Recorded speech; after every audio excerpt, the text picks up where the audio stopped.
Olá, tchutchuquinhos do segundo ano, né? Que alegria poder estar com vocês mais uma vez nesta aula tão maravilhosa, tão esperada, que é a aula de projeto de vida.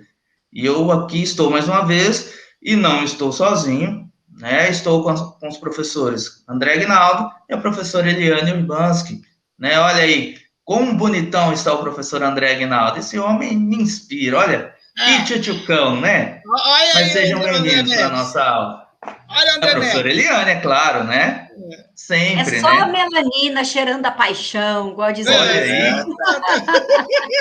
Só faltou a gente tirar o chapéu, né? Diabo! Mas enfim.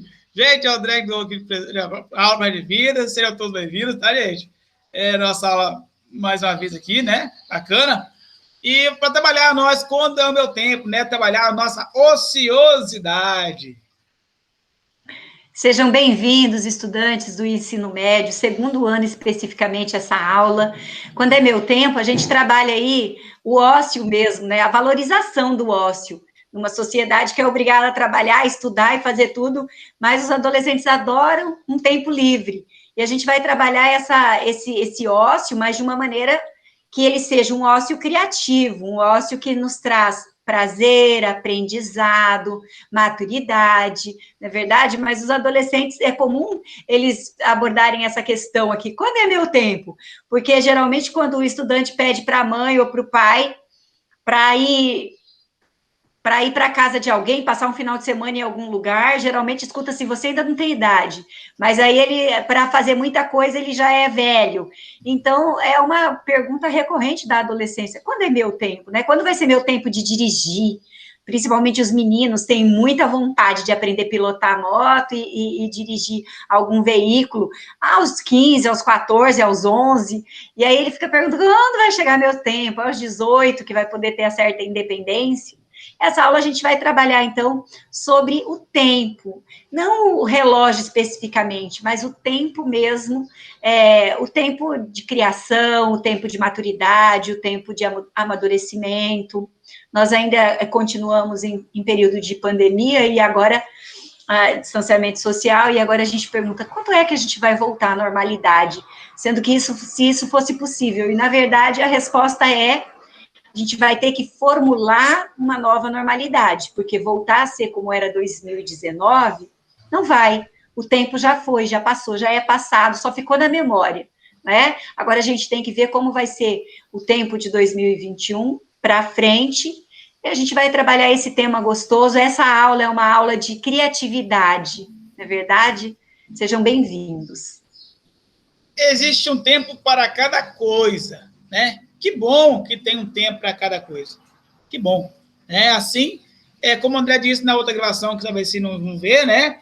Que ele tem que dar o jeito de tem dar um jeito nos tempos dele. Quando ele organiza as coisas dele, as coisas fluem. Não é só dele, é de todo mundo.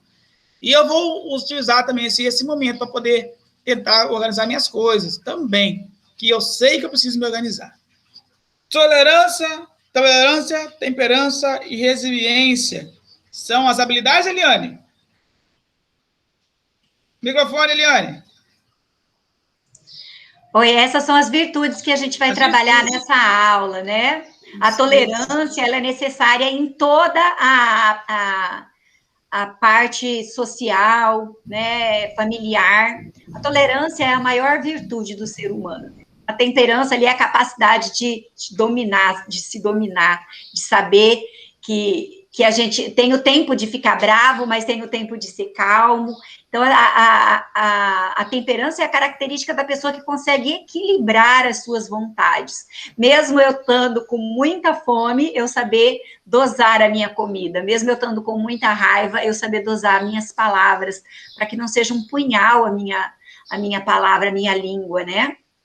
E a resiliência, a gente já trabalhou na outra aula, e a gente sempre volta na resiliência, que é o poder de recuperação, de passar por um problema muito grave e se sobrepor ao problema, sair, né, vencer o problema. Dar a volta por cima. Dar a volta por cima, exatamente isso aí. Olha só que imagem bem impactante, né? Uma plantinha nasceu no meio de uma rocha trincada. A rocha, ela não tem praticamente propriedade nutritiva nenhum para uma planta, mas ela foi resiliente, essa plantinha aqui. Ela sobreviveu às intempéries, mesmo estando ali no meio de uma rocha, sem um solo fértil, ela conseguiu crescer ali, se desenvolver. E a tolerância é uma das maiores virtudes do ser humano, não é mesmo, Andrezinho? Isso. É uma das maiores virtudes que a gente tenta, né, descobrir aí, né? Olha só, falando de tolerância, ô Eliane, o que essas mulheres aqui, muçulmanas, né, e tudo mais, toleram na vida delas, né? Deve ser uma coisa difícil. O que você acha, André? Eu acho que assim, é pela cultura, né?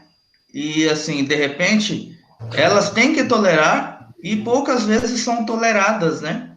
Por causa de suas atitudes dentro, né, de uma sociedade que de repente não é a habitual dela, e às vezes pode sofrer muitas situações assim por falta dessa tolerância, né? As pessoas às vezes incomodam até pela vestimenta delas, não são tolerantes quanto às vestimentas, desde que elas tenham saído, né, daquele convívio social e cultural que ela estava inserida, né? O que ela, né, nasceu, que ela conviveu a vida inteira. Então, infelizmente, né, é algo que a gente precisa trabalhar sempre.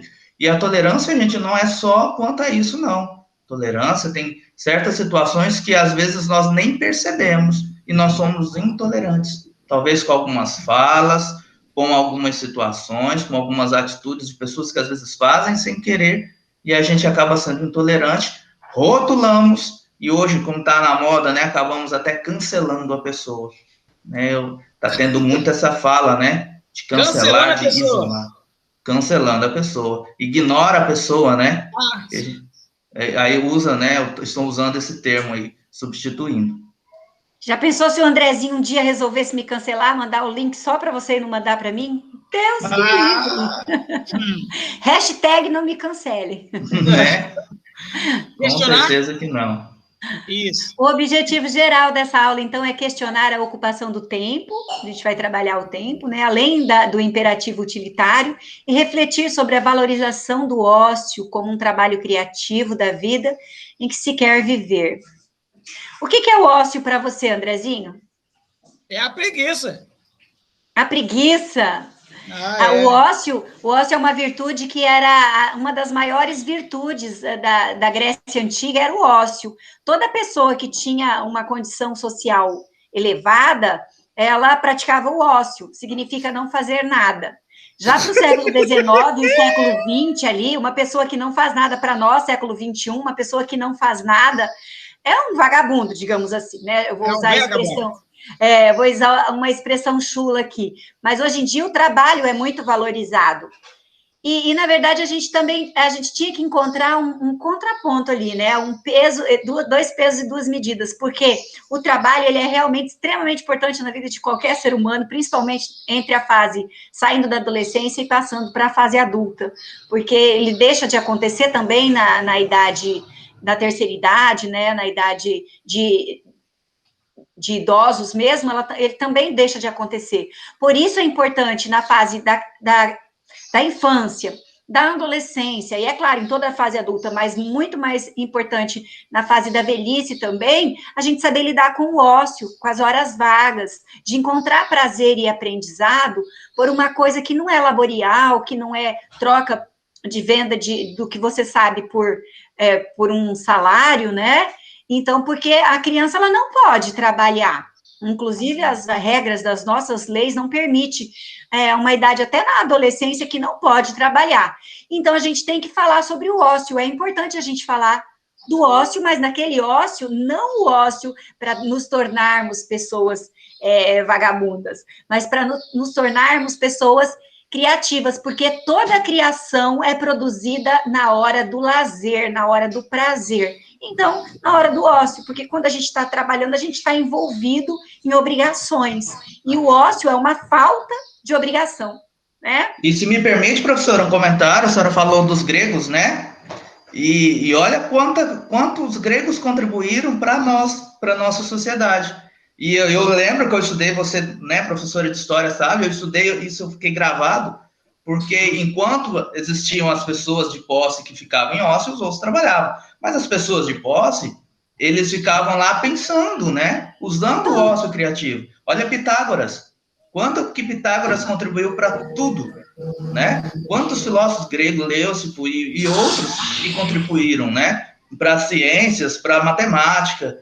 E para a política, né? Nossa política só é, hoje em dia, a democracia, ela só existe por conta dos gregos, foram os atenienses da cidade da Grécia antiga, né? E também existe Atenas hoje em dia, mas antigamente Atenas, ela tinha as praças, que não chamavam praças, chamavam ágoras.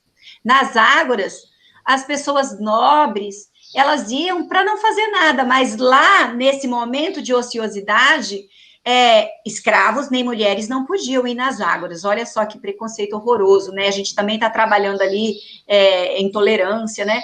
A gente vai unindo as coisas, mas a gente está falando da parte boa, a parte que a gente trouxe até agora, historicamente, que a gente pôde melhorar a nossa sociedade, né? A democracia, ela é imperfeita, mas é a melhor maneira social de se viver, tendo liberdade de expressão, de opinião, escolhendo os nossos representantes. Isso tudo vem dos gregos, que não faziam nada, que usavam a ociosidade, o tempo do ócio, para planejar uma sociedade articuladamente melhor, né?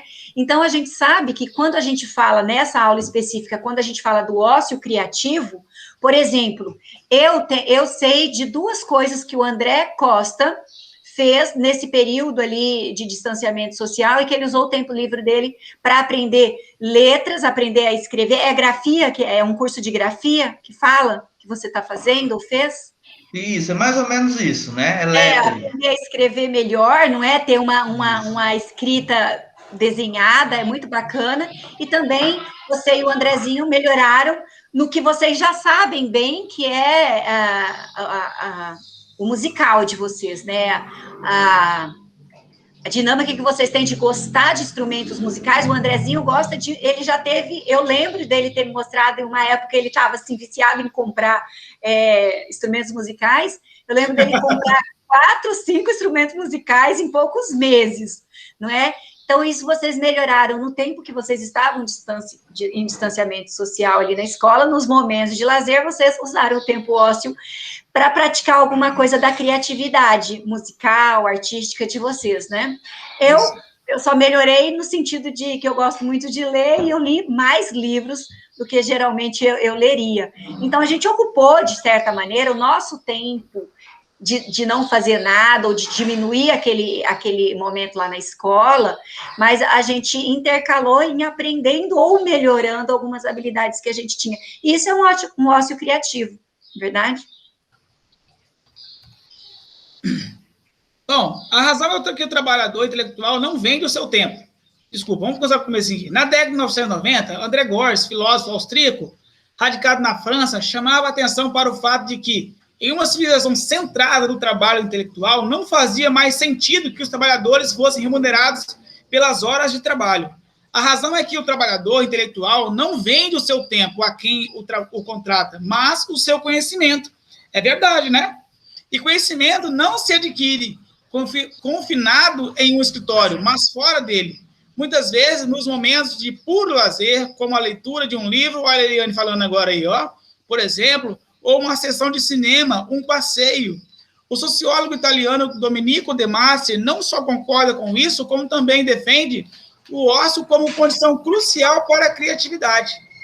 Nos países de expressivo desenvolvimento, entre os quais se situa o Brasil, cerca de 70% do trabalho desempenhado são de ordem intelectual. Esse é o fator para que essas sociedades sejam chamadas de sociedades pós-industriais. Entretanto, a cultura da linha de produção da sociedade industrial, com carga horária rígida e absorção total da força produtiva dos funcionários, que com isso perdiam condições de cuidar da própria vida, continua dominante no nosso imaginário. Assim, quanto mais as máquinas nos dão condições de cuidar da própria vida, mais nos ocupamos com a ideia de produzir incessantemente, sem tempo de usufruir das maravilhas geradas por nosso trabalho, pois a lógica que impera é a de ganhar dinheiro, adquirir produtos com o intuito de acumulá-los. É o que a Eliane falou de mim agora há pouco, os instrumentos. De Massi sustenta que a medida lógica contra o desemprego é a redução de carga horária de trabalho, para que mais pessoas possam trabalhar. Além disso, o caos e a perda de tempo gerado pelo deslocamento em massa de trabalhadores gera no mesmo horário e as soluções tecnológicas que possibilitam que o trabalho seja feito de qualquer lugar dissipam cada vez mais a ideia de trabalho combatida de ponto. O sociólogo chama atenção para o fato de que, com o aumento da expectativa de vida da humanidade, cerca de 80 anos, ou 700.800 horas, nos é reservado em um tempo do qual só uma pequena parte ao longo da vida será decidida ao trabalho, ao contrário de 2 séculos atrás, quando a aposentadoria chegava para a maioria já na hora da morte. Que triste, né? Posto isso, chega-se à pergunta inevitável: o que os jovens de hoje, com décadas de vida pela frente, farão com o tempo livre? Para Domenico de Masi, não faz mais sentido educá-los para o trabalho sem educá-los para o ócio. A severidade da disciplina, o ritmo dos compromissos e deveres da escola e os conteúdos dos programas buscam obter cidadãos muito mais preparados para as 80 mil horas de trabalho do que para os 400 mil horas de ausência de trabalho. Uma reflexão sobre a qualidade do ócio é o que se propõe esta aula. Eu vejo aqui agora que o pessoal ocupa muito, né? Eu me ocupava demais com as coisas da igreja. Por que eu fazia ocupar demais? Porque eu era trabalho, casa para almoçar, jantar e igreja. Só ficava assim, ninguém me via em lugar diferente desse. Não que eu quisesse estar em lugar diferente, assim, ficar no boteco, sei o que é, né? Não é o caso. É que eu pegava, tinha que assumir grupo de jovem, eu que assumia. Tinha que assumir sei o que, assumir. Eu me via naquela obrigação de eu assumir. Depois que eu comecei a perceber que se você não fizer, alguém vai fazer. Alguém vai fazer, tá? E você não é por ninguém. Quem foi que titulou que você tem que fazer tudo? Não, ninguém titulou que você tem que fazer tudo. Então, se você não fizer, alguém vai fazer, tá, gente? Isso aí é para tudo. Ah, tem comida ali. Você não vai comer, não? Alguém vai comer, tá? Pode ser uma oportunidade. Você não pegou, não? O que vai acontecer? Alguém vai pegar essa oportunidade. E assim vai. Então, é com tudo, tá, gente? Continua aí, André. Então, atividade para matar o tempo, né? Ai, que preguiça, né? O primeiro momento. Então, refletir sobre o uso não automatizado do tempo através da elaboração de possíveis roteiros para a vivência do ócio criativo. Contrapor a noção negativa de ócio, o seu potencial modificador das noções utilitaristas e pretensamente norteadoras de uma forma homogênea de se elaborar a vida. Então, André, como você estava falando ainda há pouco, né, também, às vezes a gente tem esse senso de querer abraçar o mundo, né, e eu também já passei por situação assim, de querer fazer tudo ao mesmo tempo, e eu acabei percebendo que muitas vezes nós nos sobrecarregamos sem necessidade, e quando nós nos sobrecarregamos assim, muitas vezes nós estamos deixando alguém no ócio, e esse ócio não é criativo que esse alguém fica. Né? E eu parei para pensar justamente isso. De repente eu estou me sobrecarregando, precisaria de um momento para mim, eu não estou tendo, enquanto tem pessoas que poderiam, que têm capacidade, que teriam tudo para desenvolver. Não estão desenvolvendo porque eu estou puxando tudo para mim. Então eu acredito hoje, né, com a maturidade que eu tenho, lógico, eu tenho que tomar a frente, às vezes tenho, mas eu tomo a frente por um determinado tempo, né, vamos supor 6 meses, depois outro assume e segue a vida. Porque tem que ter esse ciclo, né? Eu acredito que tem que ser assim. Então, tem uma animação que a gente vai ver, né? Vai por agora, André? Vamos agora. Logorana, né? Escuta, vai colocar ela inteira? Eu acho que se não colocar inteira, eles não vão entender muito a animação. Então, acho que seria interessante colocar inteira. Então, vai ser inteira mesmo, tranquilo, tá? É muito legal esse logorama, eles vão amar. Em sala de aula faz um sucesso. Apesar de que tem muito palavrão, né? Então vocês considerem. Infelizmente, não são coisas que eles nunca viram, né? É verdade.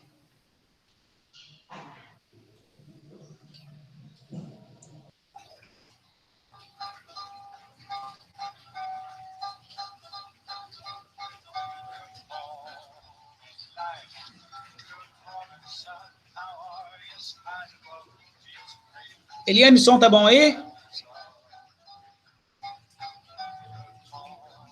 Tá baixinho, André, mas eu não sei se é porque eu já conheço muito também, mas por enquanto é só a musiquinha, né? É só a musiquinha.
Suspect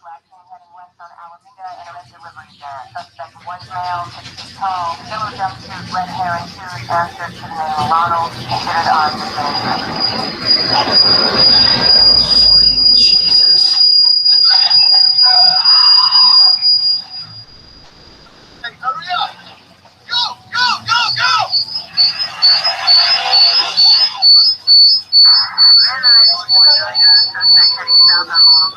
Watch out, watch out! Okay. No snacks, and certainly no feeding the animals. There's a lot to see going on. Have a lovely time. Here we go. Got some fun. It's a French crocodile, and you won't see any hamburger films being out of sucks here. Yeah, just get out of here. Come on, let's go. Let's go ride a line. Oh, look at the big pussy. Big pussy.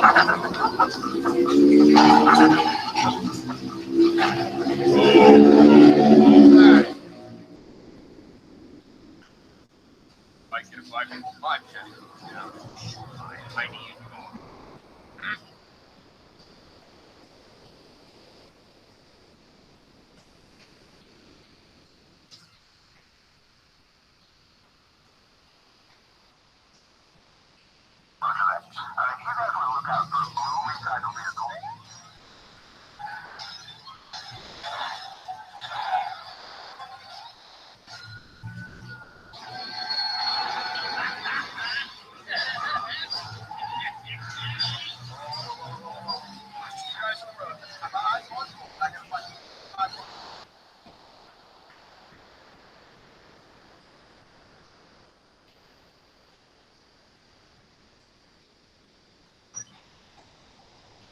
Wow.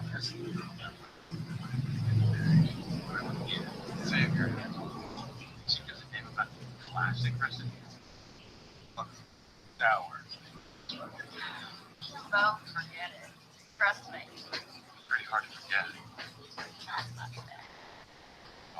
for a little while.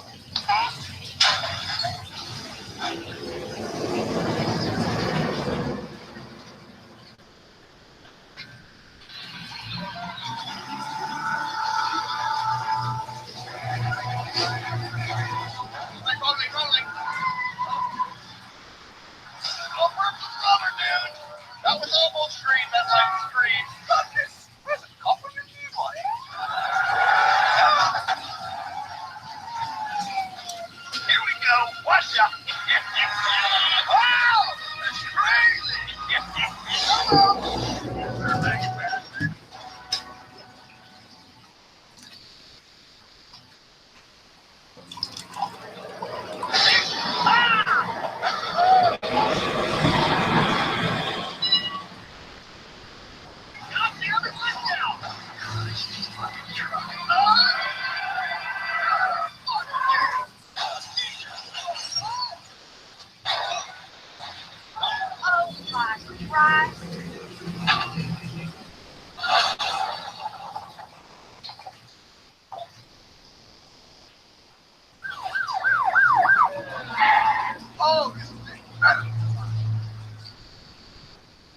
Okay, boys, let's round him up. Oh, some shit is going down. All right, boys, let's show them how we do it down here. Suspect vehicle inside. Vehicle disabled.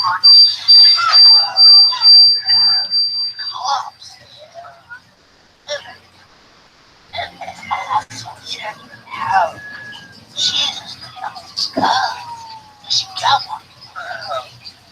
He's so rich. Hello, hostage. Oh, shit! Back off, you sons of bitches! Hold your fire, boy! I'll shoot every last one of you. You want to see Big Boy's brains splatter, do you? I'll shoot every last one of you right between the eyes! God damn it. Stay cool, man. Just stay cool. Ronald's coming down. This is going to be just fine. Oh, what is that? Jesus Christ!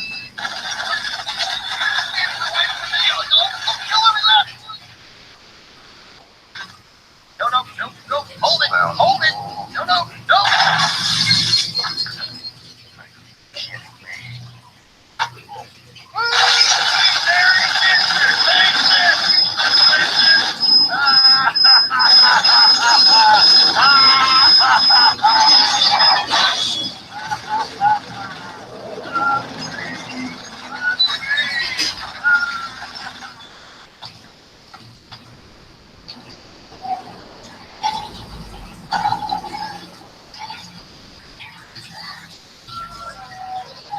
Where the hell is SWAT? SWAT, what's your ETA? That some bitch in the head. Number 1. Got a shot. Okay. What the fuck was that?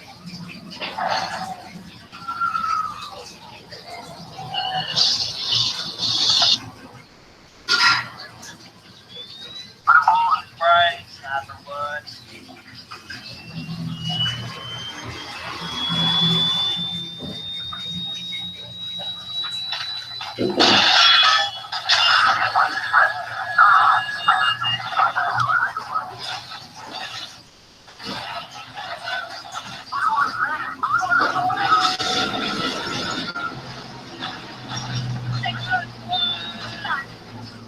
That's goddamn earthquake! Run!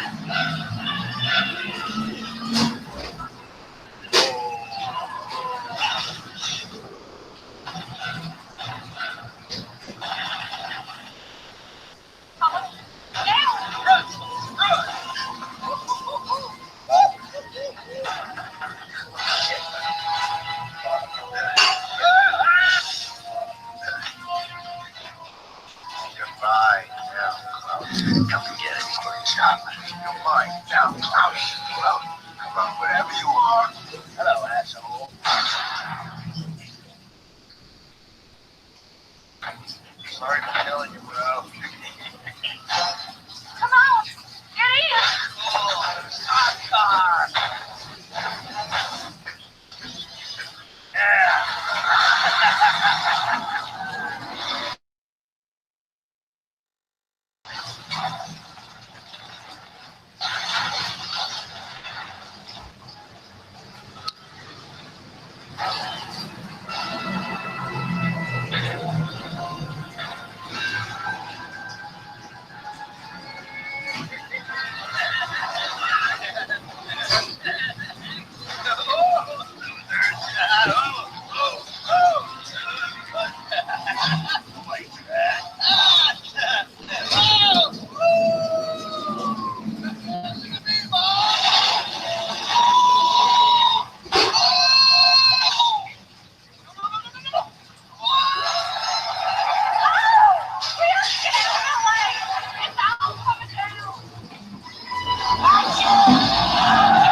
I don't set the world on fire. I just want to song of flaming heart. In my heart I have a fire.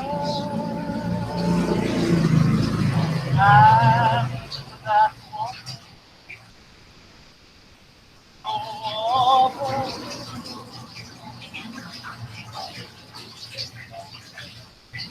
My awful ambition, the world is free. I just want to be the one to know. And with your admission that you feel the same, I'll have reason all my dreaming home. I don't want to let the world on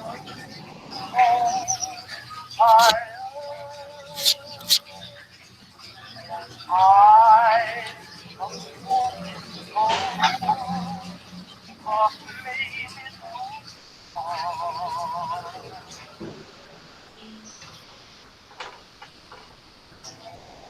I don't want to set the world on fire. I love you. I just want to stop. Now,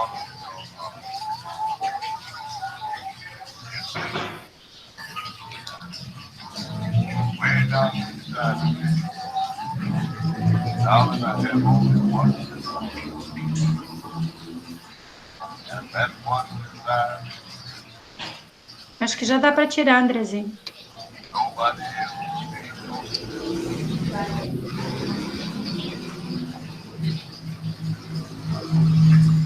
I've lost all that.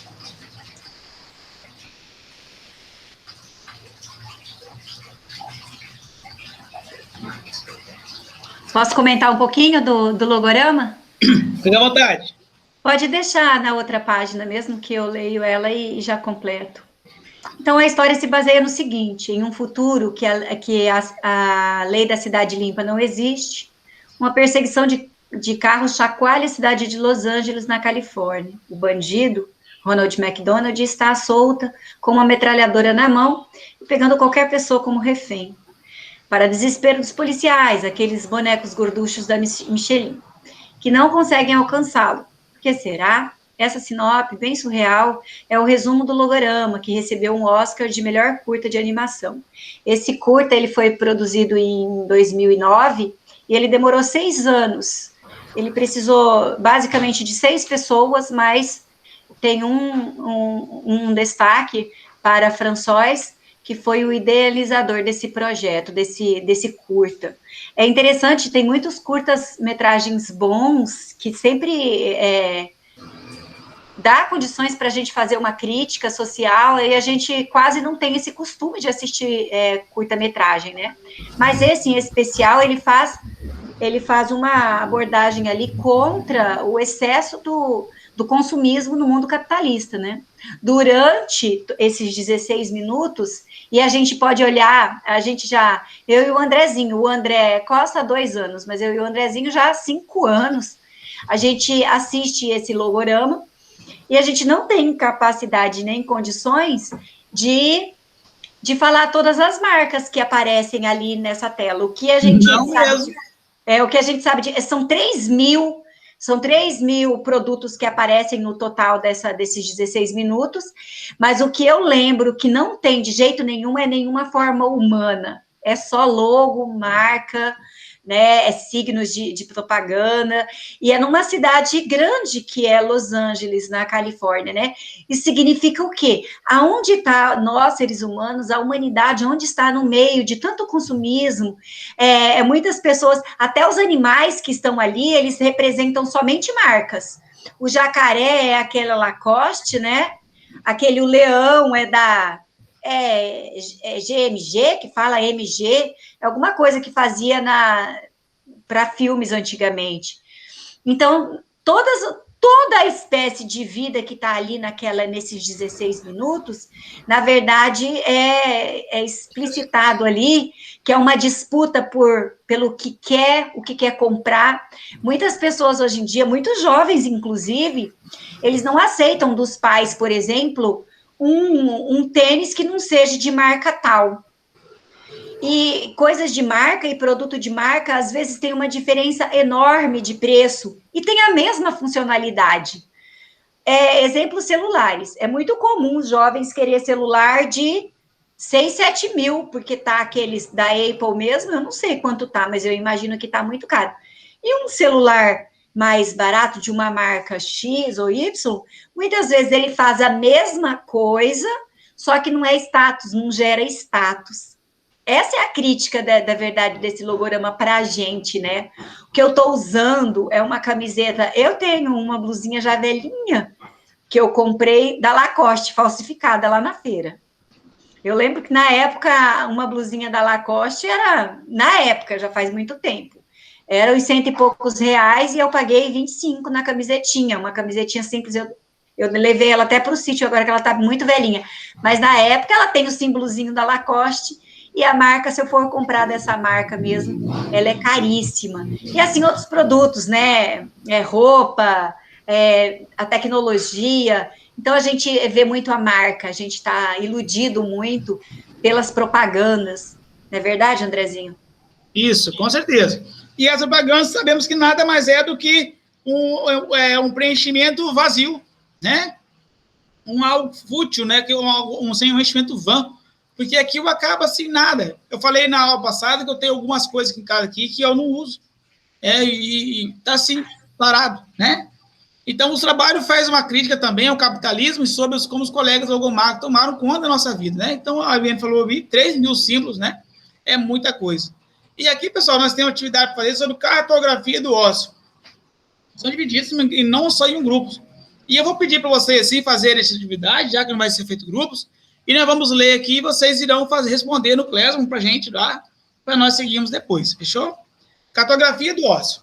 Liste todos os lugares de sua cidade convidativos a passeios, seja porque neles é possível ver coisas belas, inusitadas, engraçadas, diferentes, estranhas, curiosas, seja porque induzem a calma, a reflexão, a contemplação desinteressada das coisas.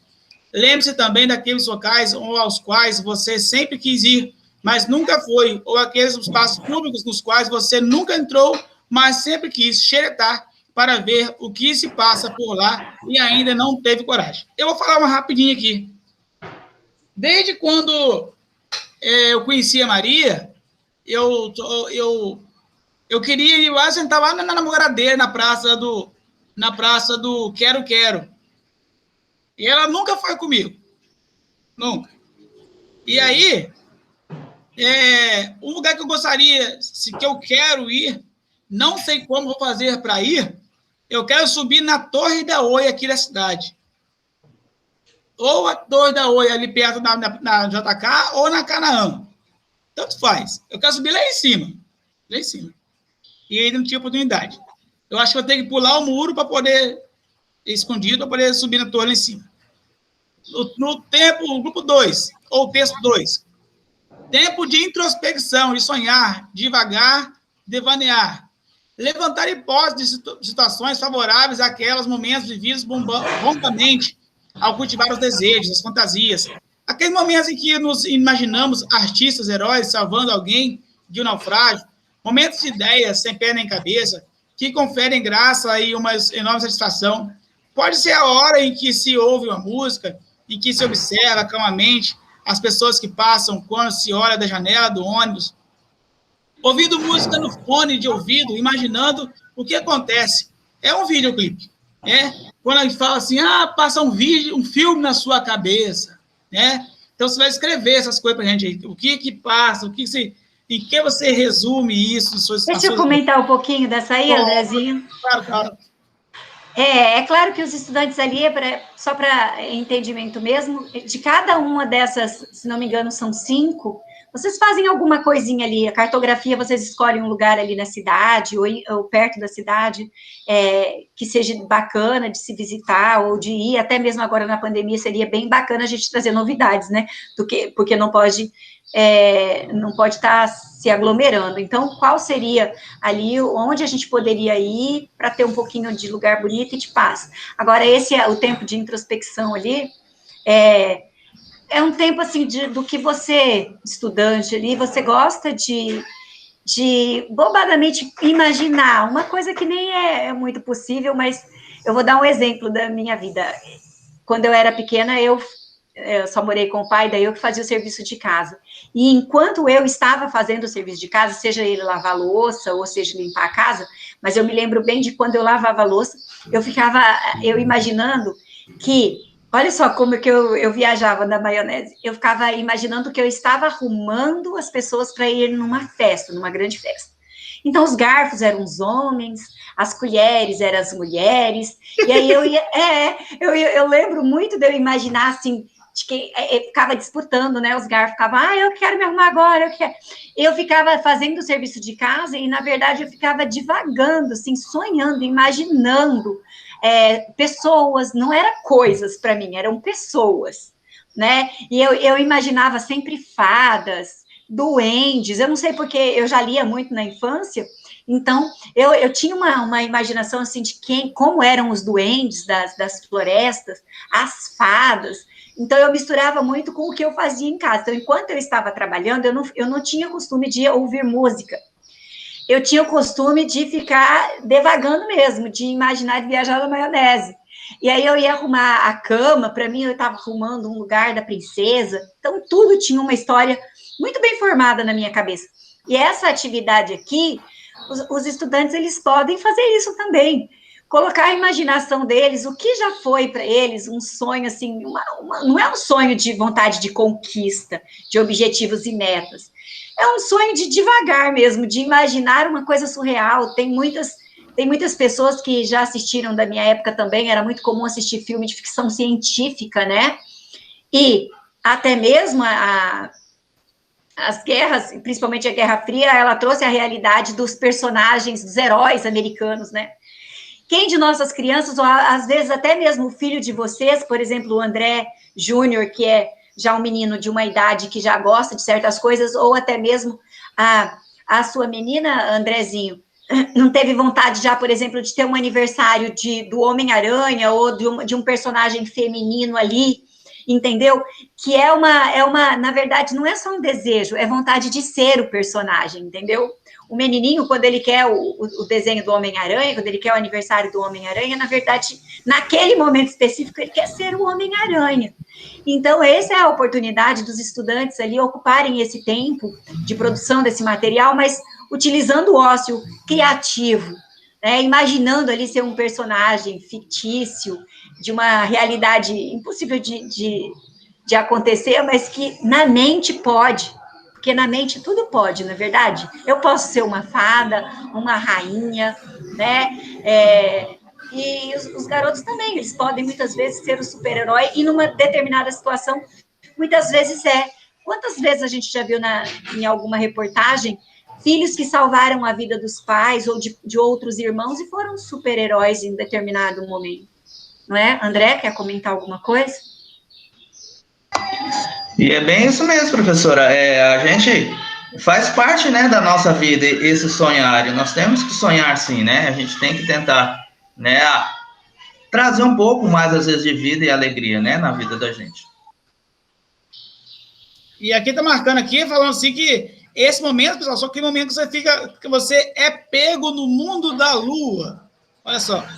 Então, você pega no mundo da lua, que vou mostrar para você aqui rapidinho aqui, apontador. E, ó, pegos de surpresa. Somos perguntados se estamos no mundo da lua. Um lugar muito distante, bom hoje está, aliás, né? Mas a pergunta é, será que a lua é bom? Mas, enfim. Confiança, hospitalidade e emotividade. Listar situações em que vivemos estas ações. Pode ser aquele momento em que passamos pela cafeteria, confeitaria, vemos um doce e ao lembrarmos de alguém, o levamos como presente. Ou quando fazemos nós mesmos esse doce. Quando ouvimos as histórias das pessoas e confiamos a elas as nossas. Quando batemos papo, quando ficamos uns amigos e ficamos de boa, só pela alegria de estarmos juntos, sem a tentação de conferir o Facebook, o Instagram, o Twitter, o WhatsApp. Quando alguém nos mostra um trecho de livro que achei a sua cara. Enfim, pequenas delicadezas que fazemos aos outros e que os outros fazem, inclusive se tratando de estranhos. Então, são mais situações que vamos escrever para nós também. Liste as circunstâncias que favorecem essas sensações, como a visita a um amigo, a criação de um sarau ou luau, a preparação de uma delicadeza surpreendente. Eu tenho vontade de juntar os meus amigos assim, alguns se puderem, não precisa ser todos os amigos, não, pode ser que eles puderem só, e sentar ali no jardim, aquele jardim entre na Avenida Tancredo, na Avenida JK, que tem ali aquele jardim largo, sentar ali e com violão, com a comidinha ali, e cantar um bocado ali sentado no chão ali. Eu tenho vontade de fazer isso. O grupo 4, ou o texto 4, a feminização da vida. Não tem nenhuma relação com ser homem ou ser mulher. Trata-se de valorizar aspectos totalmente opostos à sociedade do útil e da competitividade, cujo modelo e agressividade sempre teve o homem. No comando das decisões, ditando ordens nem um pouco maleáveis. Modelo, inclusive, copiado por muitas mulheres, mesmo ganhando menos que os homens no mercado de trabalho. E aí alguém pode falar assim, isso aqui é o Bolsonaro que falou. Eu falei, não, gente, isso aqui está aí por causa do projeto de vida, né? E aí você vê que a história faz. Aliás, na semana passada foi o Dia Internacional das Mulheres, que fala para mulheres ter coisas assim, direitos iguais dos homens, né? E é de conhecimento de muita gente que isso não acontece ainda, em muitas situações. No trabalho público, graças a Deus, acontece. Então, pode ser a valorização do diverso e não do igualzinho, do padronizado, a realização de uma gentileza a uma pessoa que não esperava pelo gesto, a leitura de um livro para uma criança numa creche, o ensinamento de uma brincadeira nova, a feitura de um trabalho voluntário, o auxílio a alguém em uma situação difícil, o não julgamento dos fatos sem deixar uma margem para a dúvida, o cuidado de uma planta ou do animal de estimação. Tudo que se opõe à pressa e à competitividade, situações colaborativas, como ler para uma criança, para uma pessoa cega, fazer um trabalho voluntário, ajudar um senhorzinho, uma senhorzinha, ajudar sua mãe e seu pai em casa, ajudar seu irmão a fazer uma atividade, né? Ajudar seus irmãos, né? Ajudar alguém, né, pessoal? Olha, o detalhe aqui é que se opõe à pressa e à competitividade, ou seja, você vai fazer com calma. E não é para mostrar para os outros que você fez melhor, não. É para fazer você por pessoa, por ser humano. E depois nós temos estética e intelectualidade. Cabem aqui todas as atividades culturais. A diferença é que, desta vez, atentamos a elas com o intuito de acumular uma bagagem cultural e intelectual. Por exemplo, estudar um instrumento. Aí o André aí, ó, estudar um instrumento musical. O André tem que na flauta. Gente, eu vou deixar até o André continuar aqui. Eu não consigo nem essa flauta, não sei, não sai a flauta, não. Vai, André, continua aí. Então, vamos lá. Por exemplo, estudar um instrumento, né? Aprender um idioma, ouvir uma música, prestando atenção à sua composição ou à letra. Assistir a filmes de arte, estudar o assunto que mais gostamos, fazer leituras direcionadas aos nossos temas de interesse, aguçar ao máximo a curiosidade. O que será que tem, né, por trás dessa tal de música clássica que só dá sono? E esse filme esquisito que dizem que é de arte? E aquele quadro esquisito com figuras humanas quadradas? Né, e assim por diante. A busca pela apreciação daquilo que provoca estranhamento e a vontade de entender esse sentimento. Vocês acreditam? Deixa eu fazer um comentário. A professora Eliane, ela um dia disse que, acho que o seu pai, né, professora falava que música não era cantada, né? Se eu não me engano, acho que era instrumental. E eu passei a ouvir música clássica por causa disso.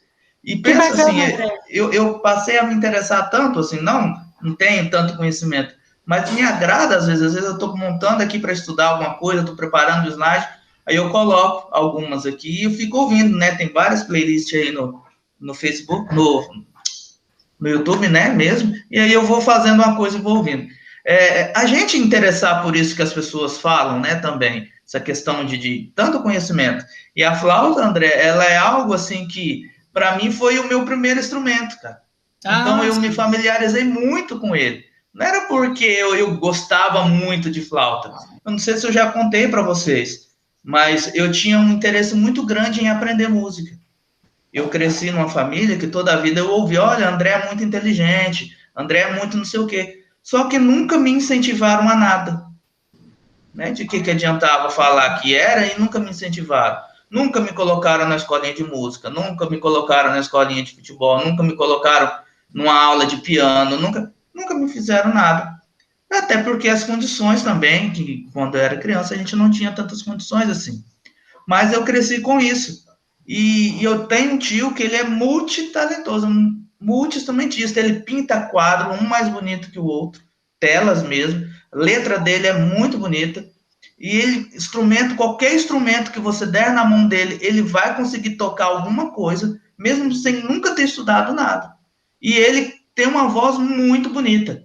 Uma hora eu vou trazer um trechinho, pedir para ele gravar um videozinho dele cantando. E eu olhava assim, meu Deus, mas esse meu tio tem tantos talentos, né? Tantas habilidades e eu não tenho nada. Eu não sirvo para tocar nem uma flautinha dessa que vendiam na escola. E eu conversando com Deus, chorando quase, mais chorando do que conversando. E eu peguei uma flautinha que eu tinha. Foi aí que eu comecei os primeiros assopros e aprender assim de ouvido mesmo. Então, por isso da flautinha, André. Ela tem uma história por trás. E hoje, assim, eu não me sinto à vontade em abandonar essa amiga, né? Que me abriu tantas oportunidades depois. Mas a gente tem que estar aberto a isso, né? Tem uma razão, né? Tem uma razão. E a gente tem que estar aberto a essa coisa, né? De querer aprender um pouquinho mais, né? De buscar algo assim. Poxa, estão falando tão bem de tal filme. Será que não vale a pena eu assistir, né? Para ver, para fazer uma análise, para ver direitinho o que ele está dizendo, né? O que ele pode agregar é cultura, né? E a gente tem esse hábito de dizer que tudo que a gente for aprender é bem-vindo. Até para poder discutir com alguém, para poder discordar com alguém, é fundamental, gente, que eu tenha conhecimento daquilo que eu estou discordando. Eu não posso discordar simplesmente porque eu não gosto. Qual que é o seu argumento? Não, eu não gosto, não é legal. Então, é importante a gente ter esse senso, né?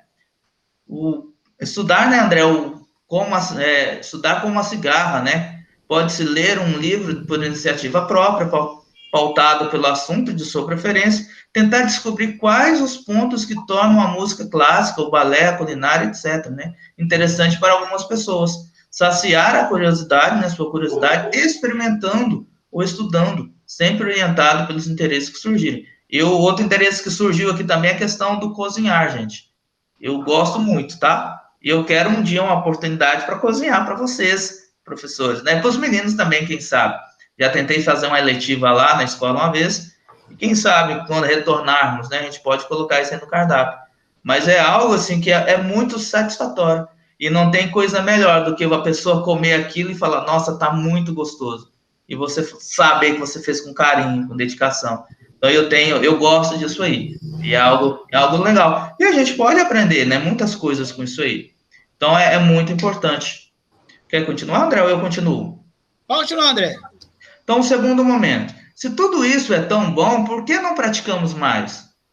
Né? Segundo, por que estamos sempre fazendo o que todo mundo faz? Por que? O terceiro, porque ao invés de nos dedicarmos a esse tempo tão precioso e tão nosso, estamos sempre agitados, barulhentos, consumindo, correndo, enfim, compulsivos como máquina. E o quarto, né? Quando nos oferecem essas opções tão pobres para toda uma vida, não estarão nos distraindo de nós mesmos, decidindo por nós como vivemos, como devemos viver, como tornamos dóceis, dirigíveis e é preciso que se questione nesses termos, né? Escravos. Gente, isso aí é algo que eu sempre penso a respeito. Nós falamos dos gregos a princípio dessa nossa aula, e é importante a gente saber que nós talvez estejamos vivendo um momento semelhante. Só que nós estamos tão, vamos dizer, direcionados a sermos como máquinas, a trabalhar, acordar de manhã e trabalhar à escola, e volta para casa e dorme, que a gente não tem tempo de pensar. Não nos cobram o pensar. Nós acabamos nos transformando em massas de manobra, nós não pensamos, nós não nos posicionamos e somos levados a crer que a nossa função na vida, como diz uma estudante nossa, egressa do 3º ano, do ano passado, que a nossa vida se resume a trabalhar e pagar boleto.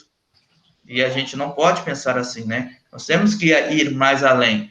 E se nós nos sujeitarmos a isso, entraremos em uma cadeia, em um ciclo, e que pouco tempo nos sobrará para esse ócio. Nós acharemos que a nossa obrigação é sempre produzir. Esquecemos que nós temos uma vida, nós temos que ter esse tempo de cultivar esse ócio, e esse ócio criativo, que muitas vezes nós achamos que é perca de tempo, mas não é. O fato de você tirar um tempo para você, isso é extremamente saudável, né, e fundamental. Então, né, para refletir, como se ver as questões acima estão todas relacionadas entre si, e é um conjunto delas que possibilitará com que o passar do tempo e das práticas, a maneira própria de cultivar o ócio. A forma esquemática como foram apresentadas não impede que algumas situações listadas por um grupo coincidam em diferentes momentos com as de outra. Mas é importante a gente ter isso em mente, né? O que nós devemos fazer, como que nós estamos, né, vivendo, como que está sendo o nosso ócio, se nós estamos somente fadados a isso. Outro dia, com os 3º anos, né, deste ano, na primeira aula de apresentação, nós passamos a aula inteira justamente falando sobre isso, porque eles estão, né, num caminho mais além. Vocês que estão assistindo a aula agora, o ano que vem vocês estarão no 3º ano, e cada dia que passa vocês estão indo para um mercado de trabalho, para uma vida, né, pós-escola. E como que vocês vão lidar com isso é muito importante. E vocês precisam saber, assim, professor, mas eu vou ser feliz se eu for ser um hippie, ou se eu for ser um ribeirinho que vou morar lá na beira do rio Amazonas, ou comer peixe com farinha? Mas, gente, se isso for te trazer felicidade, sim. Então, isso a gente vai ter que analisar com o tempo, e cabe a vocês agora, ainda no 2º ano, já começarem a vislumbrar os caminhos que vocês vão querer seguir, né? E o quanto que isso vai ser importante para vocês, se isso vai trazer felicidade para vocês também, né? Que é o ponto mais importante que a gente tem que sempre levar em consideração. Bom, então a intenção dessa aula aqui não é que os estudantes sejam capazes de cumprir tudo isso à risca, né? Mas que sejam levados a problematizar, assim, o uso das horas vagas, porque a gente está trabalhando o ócio criativo. O mero fato de terem isso em mente, mesmo quando sucumbirem às tentações de dar uma espiadinha rápida ali em suas timelines, WhatsApp, Facebook, Instagram, entre outros, né, BBB e por aí afora, mas aí também se interessar em... É difícil você ouvir um cantor que fez uma letra bacana de alguma música, ele dizer que ele fez a música no momento de trabalho, no momento que ele estava agitado, no momento que ele estava angustiado, ou, muitas vezes, sim, na angústia se produz também, na depressão, muitas vezes se produz. Então, é interessante dizer que quando você está num momento de que você não tem uma obrigatoriedade dos seus afazeres em casa, dos seus afazeres na escola, ou nós, adultos, nos afazeres dos nossos trabalhos, é bacana a gente produzir alguma coisa que dê prazer para a gente, que a gente aprenda também com aquilo, né? Então, essa aula ela é voltada mesmo para o ócio criativo, e que existe uma infinidade de possibilidades de encontrar prazer em pequenas coisas, mas que tudo tem que ter um engajamento. Até mesmo o André comentou ali, se a felicidade está em ser um ribeirinho, é muito importante saber que para ser um ribeirinho tem que ter um aprendizado muito grande, né, em técnicas de pesca, né, em sobreviver em algumas águas, que nossas águas aqui de Rondônia, do norte aqui do Brasil, são as águas escuras, né? Não são águas límpidas. Então, tem que ter um conhecimento, até mesmo para ser um ribeirinho, para ser um melhor ribeirinho que possa ser. Se você quer ser um pedreiro, que você possa ser o melhor pedreiro que você já conheceu.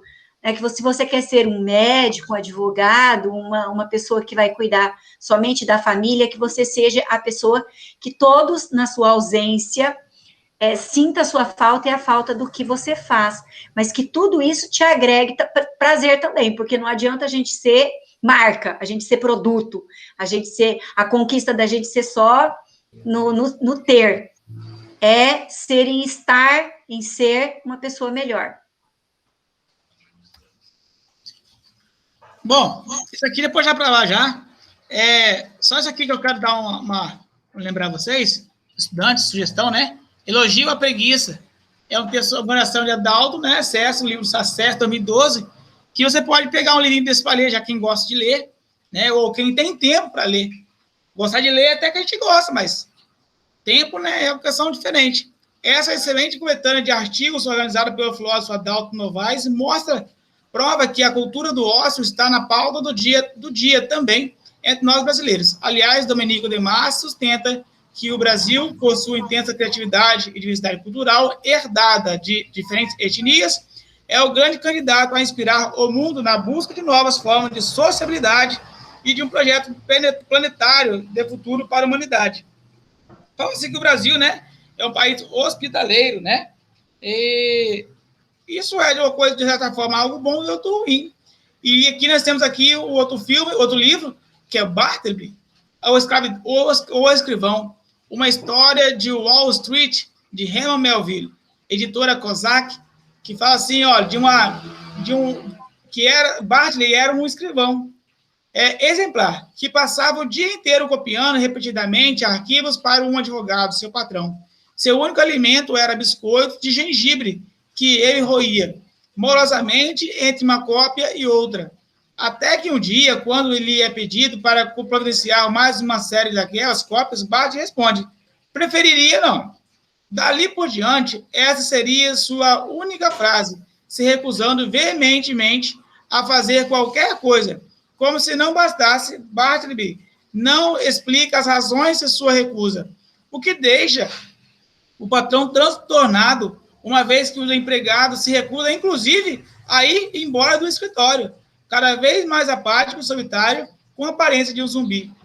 Esta tragicômica história de Herman Melville, com um desfecho lúgubre e melancólico, é evocada no mundo inteiro como um dos mais pungentes relatos do poder da burocracia em consumir as possibilidades criativas após o horror do desumano. Por isso, uma das frases mais famosas contra esse horror passou a ser: preferiria não. É uma sugestão de livro para ler também. E aqui, pessoal, já terminando, ficou aqui, eu vou ter que gestos concretos na sua casa, né? Apesar de você estar em casa mesmo, né? O que é que eu vou fazer agora? Essa é para fortes. Responda honestamente. Você consegue ficar um dia inteiro sem Twitter, Facebook, WhatsApp e outras mídias? Será esse desafio de sua missão de casa. Fique um dia inteiro afastado das redes sociais virtuais. Existem redes reais. Então, foca naquilo que é real, esquece o virtual. Faz de conta que houve um bug de proporções globais e você não pode contar com esses recursos agora. Opções você tem, lembre-se do roteiro que fizeram na última aula. Fim do dia de abstinência, capriche no relato por escrito e escreva como foi que você passou o dia sem redes sociais. Pessoal, eu me despeço de vocês aqui, tá? Muito obrigado pela participação de vocês. Até uma outra hora. E se você gostou da aula, você achou interessante, se você viu a aula todinha, vai lá e marca lá o gostei, não gostei, para a gente poder ver quem é que assistiu, quantos que assistiram, né? Quem entendeu a história, o que nós devemos passar para vocês, beleza? Até mais, pessoal, e bora para a aula de vocês. Tchau, galerinha, até a próxima semana. Tchau, tchutchuquinhos, né? E até a nossa próxima aula, tá bom? Grande abraço.